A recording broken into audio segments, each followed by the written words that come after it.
nu cunosc puzzle-ul, ei nu cunosc toată situația și oamenii vor vorbi. Pentru că asta este natura umană. Să vorbească.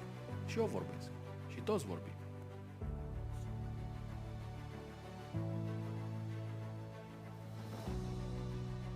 Nu mă stresez să am respectul oamenilor și aprobarea lor.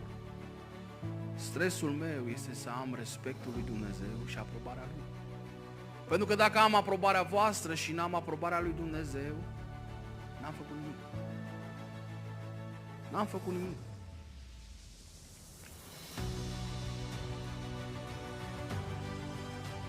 Pentru că ghiși ce? Oricât de bun ar fi un om, el oricum nu poate